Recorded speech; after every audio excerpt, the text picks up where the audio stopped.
microfone dele desligou. Não. Vamos lá?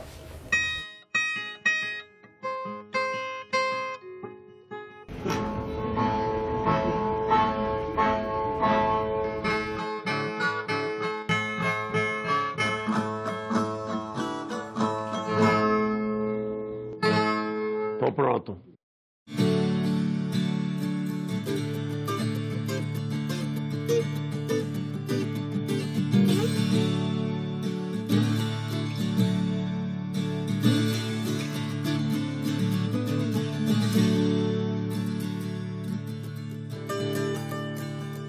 É muito forte no sertão, era, pelo menos quando eu era menino, muito forte a presença do romanceiro ibérico, que a gente chamava cantigas velhas, né? E às vezes até em brincadeiras de menino, que eram pequenos autos, brincadeiras de roda. Eu tinha já escrito meus primeiros poemas com fundamento no romanceiro, porque eu também, menino, vi 2 cantadores e fiquei apaixonado, impressionado com aquilo. Meu pai gostava de poesia, especialmente poesia rimada, né? Tinha muita relação com cantoria de viola. Isso era uma coisa que a gente sempre parava para ouvir. E eu cresci com uma imagem do cantador como um artista, assim, uma imagem super idealizada de um artista sublime, um artista superior a todos, porque fazia na hora do improviso. A cantoria antiga, né? Que é a cantoria que era rural, era tida como os poetas eram vaqueiros, né?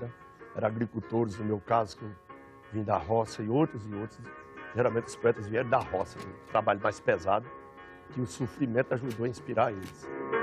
A cantoria era só baseada na inspiração, no que vinha na cabeça do poeta, sentado assim num tamborete, num pé de parede, para um terreiro aberto, com pessoas sentadas no chão, à luz da lua, sem luz elétrica, sem gravador de fita, e os poetas cantando somente os assuntos das pessoas do sítio, das pessoas do sertão, das pessoas de pé no chão. A vida direta daquelas pessoas ali, como se o resto do mundo não existisse. Porque a cantoria tem muito isso, né? Ao desafio, ao lirismo, ao romantismo. Todas as cantorias sempre serão 2, sempre. Eram duplas que se desafiavam e faziam, na verdade, muita coisa bonita. A cantoria era como se fosse uma guerra, né? Até tem quem diga que quem ganhava, botava uma bandeja, só ganhava quem ganhasse cantando de verdade. Não dividia o dinheiro. Era um prato na frente do tamborete, cantador, cada com a viola, um candeeiro. O povo botava azeite numa meia garrafa, era aquele morro pendurado na parede. Cai naquele carro em cima da gente a noite toda. O que eu achava interessante é que eles faziam aquilo e qualquer coisa que acontecesse em torno era objeto daquilo. A cantoria tem que ser uma dinâmica de vivência de assuntos, a dinâmica das atualidades, o humor acima de tudo, o social também, o lírico também. Agora, o bom era trabalhar com o senso de humor. Aí despertava a curiosidade das cantorias. Estava numa cantoria e foi chegando um velhinho com a bengala. Aí Loura disse, somos na mocidade, com 2 pernas se arruma. Depois que fica velho, com as 2 se desapruma, das 2 passa para 3 e as 3 não vale por uma. Eu acho que é o seguinte, negócio feito assim de repente, né? Essa história, Maurício, é muito complexa. Pode ter o grande repentista que não é o grande cantador. E pode haver o grande cantador que não é o grande repentista. O que é isso? O grande cantador, na minha avaliação modesta, é aquele que é mais universal.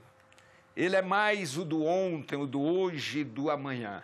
O grande repentista, ele é o momento. Os cantadores começaram aqui no Nordeste, aqui na Paraíba, por Teixeira, né? Não encontramos outro lugar a não ser Teixeira na Paraíba, né? Mais precisamente através da família Nunes, que é, no caso aí, entre Agostinho Nunes da Costa, que seria assim o pioneiro, o homem escrevendo as primeiras estrofes populares de que se tem notícia. Teixeira é que foi realmente a Meca, né, que foi a Atenas. Da Serra do Teixeira foi que realmente nasceram os grandes cantadores, dali se espalhando.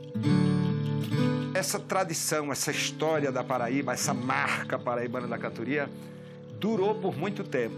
Isso era o seguinte, só era grande cantador se fosse paraibano, ou se pelo menos tivesse morado, trabalhado, cantado e aprendido alguma coisa na Paraíba. De qualquer forma, a Paraíba foi uma escola para a cantoria. Da Serra do Teixeira é que vieram Agostinho Nunes da Costa, Teodoro Nunes da Costa, Nicandro Nunes da Costa, Ugolino do Sabugi. Daí vem os filhos, né? Desses Nunes vem várias gerações de cantadores, dentre esses o famoso trio Batista, Lorival, Dimas e Otacílio. Germano da Lagoa, Inácio da Catingueira, Romano do Teixeira.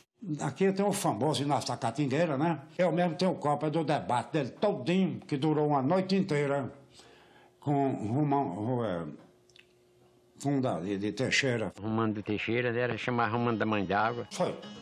Ele e Romano da Mãe d'Água começaram de noite, foi até o dia amanhecer. Era curioso, isso foi em 1874, e meu avô assistiu.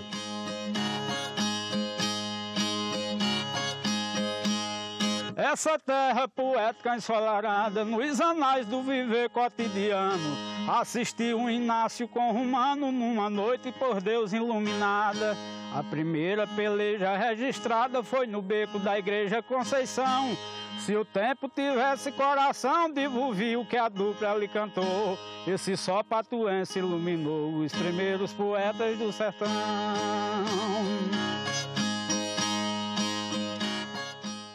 Mulher nova, bonita e carinhosa, faz o homem gemer sem sentir dor. É de cantador de viola, é de Otacílio Batista. Meu ilustre Lorival, é Exu Dimas Batista. Lorival, vi Lorival cantando, cantava aqui, naquele tempo aí, Silveira Dantas era chefe político, aí trazia ele, todo comício dele fazia cantar aí na feira, nos comícios, nas festas deles, aí ele trazia Lorival, os batistas, Lorival, Dimas, Otacílio. Ele disse, eu já não suporto mais do tempo tantas revoltas. Prazer porque não me prendes, mágoa porque não me soltas, presente porque não foges, passado porque não voltas. Eu nasci lá no velho Pajeú, São José do Egito é minha cidade. Comecei com 17 de idade, imitando a voz do Irapuru. Nesta hora canto eu e cantas tu, que a minha cantiga nada afeta. É preciso ter uma ideia completa, que o povo entende o que é cantoria. E se um poeta vencer-me em poesia, não direi a ninguém que fui poeta. Depois dos Batista, tem outra geração, por exemplo, Pedro Bandeira, Oliveira já é da minha geração, Geraldo Amâncio é da minha geração, Ivanildo é da minha geração, mas todos nós, dessa geração de 1945, 1944, 1946, toda essa geração cantou com a geração mais velha. Eu tive a honra, a felicidade de ser o último cantador a chegar com Lorival, que foi em 1992, o ano que ele se foi. Com Dimas eu cantei algumas vezes, com Lorival também algumas vezes. A dupla que eu fui mesmo foi com o Otacílio Batista. Era muito bom, fascinante. Cantar eu cantei com Lorival Batista, viajei, cantei com Dimas Batista, com Canhotinho, né, cantador da velha guarda. Canhotinho até porque tocava mesmo com a mão canhota. Sei que foi um grande poeta, principalmente do lado lírico. Esse eu conheci demais, nasceu na margem do Rio Bonito, bem perto lá de casa. Louro para fazer o ambiente quente e era xistoso, né? Aí disse que a culpa dele estar ali, naquele ambiente tão refinado, tinha sido a princesa Isabel, que emancipou os escravos. Ele respondeu, disse, quando o Brasil era injusto, os pretos se cativaram. O choro dos filhos brancos, as mãos pretas acalentaram. E o leite dos filhos pretos, os filhos brancos mamaram. Na hora. Ele era genial. Com Odilon Nunes de Sá, né, com José Catuta. Ele foi para um desafio lá com um colega e a mãe dele foi, já velhinha, e era uma noite de frio em Teixeira. Ela enrolou-se num manto e, como os versos eram muito bonitos, ela emocionava-se e chorava. Aí ele disse, estão vendo essa velhinha? enrolada no seu manto, com os olhos rasos d'água, tomando banho no seu pranto, cantava quando eu chorava e chora quando eu canto. Indiscutivelmente, foram grandes cantadores. João Furiba é um ícone do repente, uma das maiores estrelas do universo da cantoria. Pinto, sem sombra de dúvidas, o título que recebeu, o nome que recebeu de Cascavel do Repente, indiscutivelmente, com justiça. Severino Lourenço da Silva Pinto começou a cantar com 20 anos de idade e está com 80 anos. Ainda canta. Eu considero o maior cantador de todos os tempos. Eu acho que ninguém pode vencê-lo em cantoria, pela força do improviso. Eu tive a oportunidade de cantar com o Pinto uma vez. Eu vou até dizer como. Eu estava lá no hotel, acho que mais ou menos uma hora dessa, assim, à tarde, uma pessoa chegou e disse: você não vai para a festa do Lourival? Quando chega lá, aquelas duas violas lá, estão aquelas duas violas lá e não tem nenhum repentista. Aí eu digo: eu vou cantar com quem? Sente aí que aparece. Aí disseram assim: Lourival, não encontraram. Manuel Chudu, vem aqui, não. Aí trouxeram o Pinto. Como ele tinha visto o pessoal chamar Lourival e não estava, chamar Chudu e não estava, ele começou em cima disso. Aí eu digo: é o grande repentista. Ele é o momento, ele canta o momento. Aí na linguagem dele, ele disse: em todo canto que estou, isso sempre me acontece. Mané Chudu vai embora, Lourival não me aparece. Quando Geraldo se senta, cantador fraco adoece. Para mim isso ficou pro resto da minha biografia, né? Eu tive recentemente com o João Furiba, que foi um parceiro grande do Pinto, e ele me contou uma passagem que Pinto do Monteiro, já um pouco velho, 90 e poucos anos, né? Que para Pinto a idade não conta, né? Ele não morreu. E ele chegou na casa dele lá em Monteiro, ele estava lá na parte de trás, naquelas casas do interior, que a porta abre em cima e abre embaixo. Ele abriu a parte de cima e aí cantou lá de fora: há tempo que eu não vinha nesta santa moradia. Visitar o velho Pinto me causa tanta alegria que é mesmo que eu ter tirado o bolão da loteria. Aí Pinto, de cabeça baixa estava, de cabeça baixa ficou e respondeu: eu não imaginaria que você chegasse agora, mas com a sua presença eu já sinto a melhora. Quer ver eu ficar bom mesmo? Basta você ir embora. O João Furiba, ele é conhecido na cantoria mais os versos jocosos, né, das riquezas que ele constrói dos repentes, né? E em um dos festivais em Patos, lhe deram o mote: eu tenho tanta riqueza que nem estou ligando mais. E ele disse, levando a plateia às grandes gargalhadas, ele disse: eu ontem à tarde ganhei 200 carros blindados e 30 supermercados na Inglaterra comprei. Vou comprar Zé Sarney, o estado de Goiás, e 100 léguas de Pantanais para plantar batata inglesa. Eu tenho tanta riqueza que nem estou ligando mais. Uma das maiores estrofes que eu acho do Pinto é que ele vai cantando, ele cantava muito embalado. E o parceiro sem poder acompanhá-lo, né? Aí o outro cantador tropeça e diz não sei o quê, pelo erro cometido, a Pinto eu peço perdão. Ele diz: quem canta nesse rojão a qualquer hora escorrega. Eu vi, mas fiz que não vi o defeito do colega, porque quem tá se afogando com qualquer talo se pega. Você pode, muito a grosso modo, dividir a cantoria entre os ilustrados e os primitivos. De maneira meio simplista, mas existe um pouco isso. Então, os ilustrados são aqueles cantadores que são alfabetizados, que estudaram, que leem muito, que se informam. E os primitivos são aqueles que ou não sabem ler e escrever, ou sabem, mas não vivem se informando tanto, cantam somente o que eles conhecem de sua experiência direta. O Zé Limeira era um pouco isso. Zé Limeira era um cantador do lado de Teixeira, que cantava muito bonito, mas só que cantava errado. Ele era um cantador que rimava, certo? Obedecia a métrica, mas não obedecia a oração. Jesus nasceu neste mundo só para fazer justiça.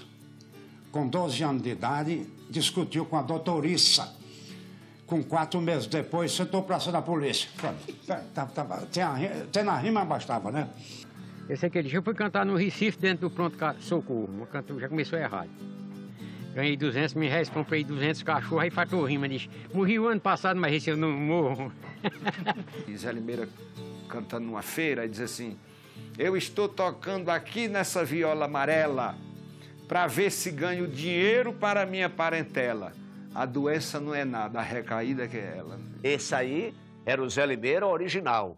de lenço no pescoço, de uma voz espetacular. Um cantador, né? O cantador do século retrasado, aquele cantador com a viola cheia de fita, aquele cantador que varava as madrugadas cantando. Depois das palavras que ele começou a inventar, ele diz assim: canta, canta, Limeirinha, cantor de giribitança.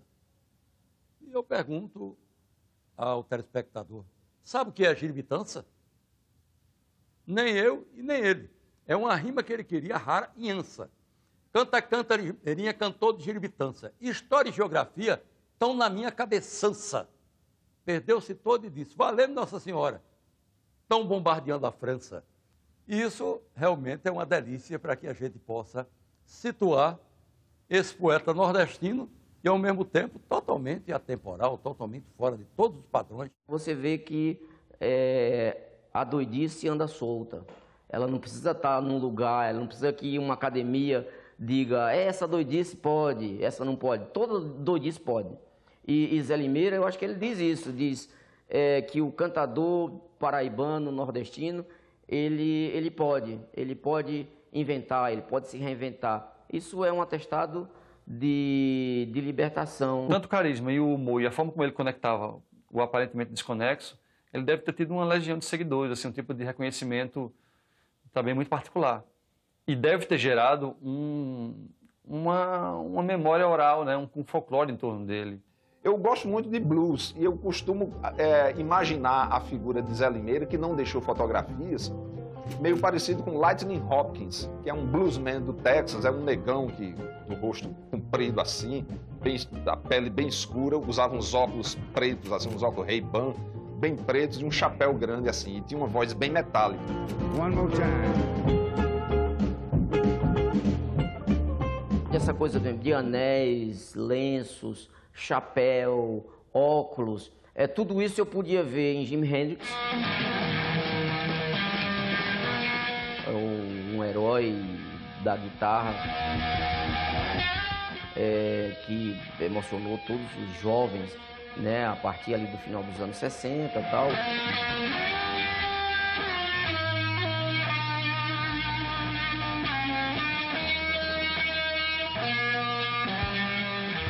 Por causa desse tipo de base que gente como Zé Limeira deu, o cara falou, bom, eu posso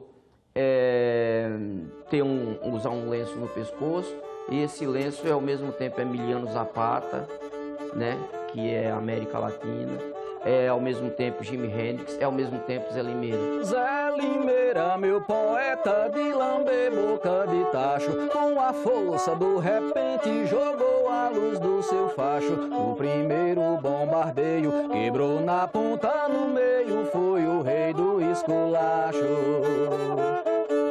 Eu não lembro exatamente o ano, acho que foi 73, 74, por aí, que saiu a primeira edição do livro, foi começo dos anos 70. E foi quando começou a ser organizado o Congresso de Violeiros de Campina Grande. Talvez essa tenha sido a época em que começou para valer a profissionalização da cantoria e surgiu o livro de Zé Limeira como o último dos amadores, o último dos grandes amadores. Para mim, cantoria começa... tem dois períodos, um antes de Campina Grande, antes de 1974, e outro depois de 1974. Havia um clima em Campina Grande, uma cidade que concentrava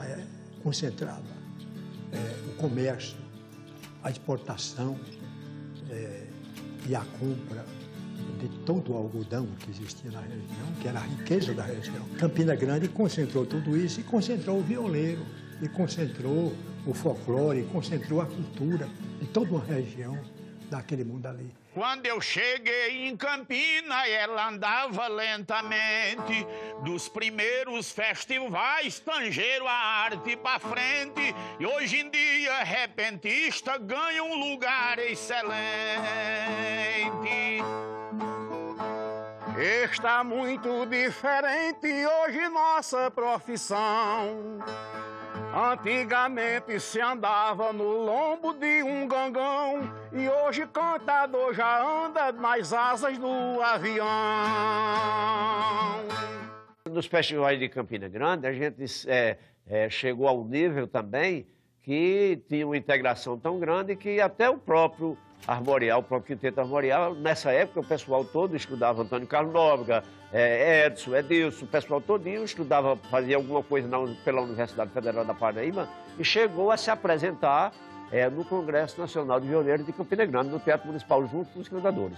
Por quê? Porque tinha uma equipe que era uma equipe integrada naquela época, que o povo chamava os hippies, os cabeludos, mas era um pessoal todo altamente inteligente. Você lembrou muito bem o Quinteto Armorial, o nosso Ariano Suassuna como palestrante, o Ariano Suassuna introduzindo o cordel nas peças de teatro, o rádio abrindo as portas para a viola que não havia. Está havendo uma atenção maior para as criações do povo, não é? E isso, a meu ver, se deve a muita gente, mas ao movimento armorial também.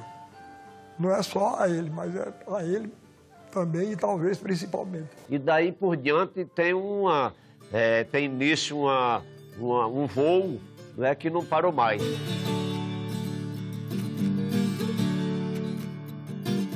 Até 1974, 1970 por aí, a cantoria era muito forçado para você viver da profissão de cantar repente. Um era barbeiro, outro era marceneiro, outro era fotógrafo, outro vendia prestação, outro era agricultor. Quer dizer, a cantoria não era o principal meio de vida.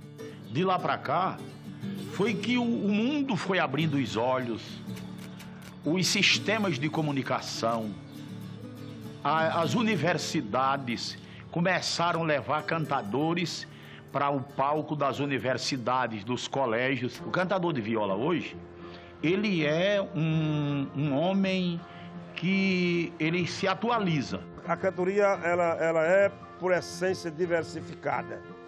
Se você não fizer o social, o humor, o desafio, prova de conhecimentos gerais, religiosidade, atualidade, você fica devendo a essa plateia. A cantoria hoje em dia, ela se mantém fiel à sua medula, à sua essência, às formas e à maneira de improvisar que ela sempre teve há 150 anos e vai se modernizando à medida que aparecem novos assuntos, que aparecem novos talentos, novas maneiras de tocar, novas melodias, novos refrões e assim por diante. O cantador, o prefixo do cantador, a tradição, manda que a gente canta em sextilhas. Aqui nós iniciamos em martelo. Mas nós cantamos, são 36 gêneros na poesia popular, segundo os grandes entendedores, os pesquisadores. É a sextilha, o quadrão, o martelo, o beira-mar, o mote e a gemedeira. Essas são as formas básicas da cantoria, das quais o cantador não pode e não deve fugir. Porque aí nós precisamos ser um pouco hardcore, entende? A medula da coisa é essa, e se você mexer na medula, a coisa se desmancha. Me desagrada até tocar no assunto, é a história da cantoria pronta, de trazer a cantoria feita, né? Isso dói. Quando um dia o público descobrir que na cantoria de hoje não há tanto improviso quanto houve no passado, e se isso for num crescendo, eu temo pelo futuro da cantoria. Pinto diz, você com seu decorado muito bem tem se saído, porém cantando com Pinto, como pesado e medido, pirata não rouba ouro para dividir com bandido. O público da cantoria cresce com a população brasileira. É sempre o mesmo público proporcional à população. Nem cresce, nem diminui. Mas eu acho que precisa que todos eles busquem um pouco mais, cativem um pouco mais essa história, para que possa trazer mais jovens, para que tenha curiosidade de conhecer o repente e quem sabe ali entre eles não ter um repentista nato, porque ensinar não é possível, mas é possível mostrar e despertar essa consciência e dentro de cada um deles, de algum deles ter algum repentista adormecido e quem sabe acordá-lo, mas eu acho que a renovação é muito pouca. Eu acho que precisa ser mais visto, né? O cantador ele tem que ser mais visto porque a nossa cultura é a verdadeira cultura e ela não pode morrer. A cantoria sempre foi algo vital, vivo. Eu me lembro de Vargalhosa que diz que a literatura é que já consegue divertir e advertir. Então, esse sentido do divertir, ela eu acho que está desde a sua origem, desde a origem da palavra dele. Ela diverte e também ela diverte. Quem sabe um dia, e eu acredito, ela não consiga converter, transformar essa realidade terrível que nós continuamos vivendo. O local, o regional, ele pode ser exuberante. Ele não precisa ser tacanho, conservador, comedido. Aliás, ele tem uma vocação para o desmedido muito grande. Pintar bem. A frase famosa de Tolstói foi: pinte bem a sua aldeia, você pintará o mundo, né? Se você pintar bem Taperoá ou São José da Lapa, os lugares menores do interior do Brasil inteiro, você vai tocar no ser humano de todos os lugares. O que diz da cantoria, que é romântica, é muito bela, e o que diz da sentinela, é que luta de vigia. O que acha da poesia, é que é chuva e é clarão. O que me diz do sertão, é que é bom, que é muito quente, porque é terra da gente, lá vai um 10 a quadrão. Ô sabiá do gado da laranjeira, que a pedra da baladeira vem zoando pelo ar.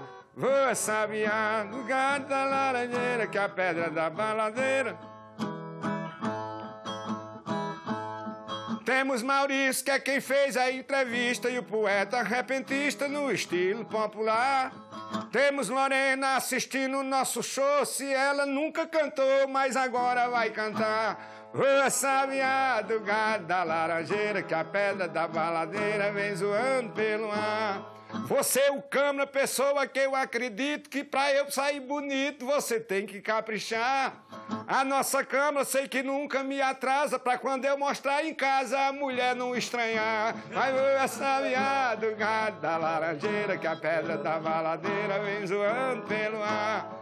Muito obrigado a essa turma presente, eu mostrei o meu repente, a cultura popular. Depois eu canto o coqueiro da Bahia, porque sendo poesia, Deus me livre de faltar. Mas ô sabiá do gado da laranjeira, que a pedra da baladeira vem zoando pelo ar. Vamos!